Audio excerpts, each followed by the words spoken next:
Perkenalkan, saya Cindy Septiasari, mahasiswa program studi pendidikan profesi guru gelombang 2 tahun 2024 dengan LPTK Universitas Muhammadiyah Jember. Di sini saya akan menjelaskan terkait perjalanan pendidikan Indonesia. Pendidikan adalah pondasi sebuah bangsa. Di Indonesia, Ki Hajar Dewantara adalah tokoh yang berjasa besar dalam meletakkan dasar pendidikan nasional, terutama melalui lembaga yang ia dirikan, yakni Taman Siswa. Pada tahun 1922, Ki Hajar Dewantara mendirikan Taman Siswa, sebuah sekolah yang lahir dari perlawanan terhadap sistem pendidikan kolonial. Melalui Taman Siswa, Ki Hajar Dewantara memperjuangkan pendidikan yang berakar pada kebudayaan nasional dan budi pekerti.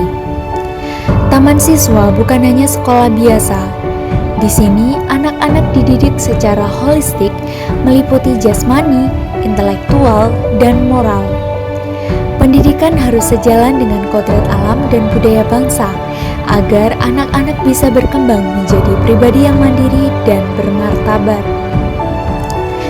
Ki Hajar Dewantara menolak sistem pendidikan kolonial yang lebih mementingkan kepentingan ekonomi dan politik Belanda. Di Taman Siswa, pendidikan menjadi alat pembebasan dan pembentukan karakter bangsa dengan menanamkan rasa cinta pada tanah air dan budaya sendiri. Pada masa kolonial, pendidikan di Indonesia sangat terbatas. Sekolah-sekolah hanya diperuntukkan bagi kaum elit, dan kurikulum yang ada hanya memenuhi kebutuhan administrasi penjajah. Namun, dengan berdirinya Taman Siswa, terjadi perubahan besar dalam pendidikan. Taman Siswa menjadi simbol perlawanan dan kebangkitan nasional melalui pendidikan yang inklusif, berfokus pada rakyat, dan mencerminkan jati diri bangsa. Setelah Indonesia merdeka, pendidikan nasional mulai dirancang untuk mencerminkan nilai-nilai kebangsaan. Rencana Pelajaran 1947 menjadi kurikulum pertama yang mengusung pendidikan moral dan karakter.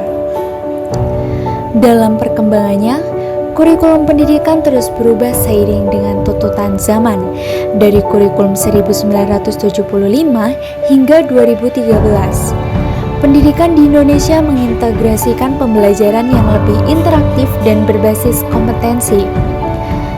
Di era kurikulum merdeka, sekolah memiliki fleksibilitas untuk menyusun pengajaran sesuai dengan kebutuhan siswa.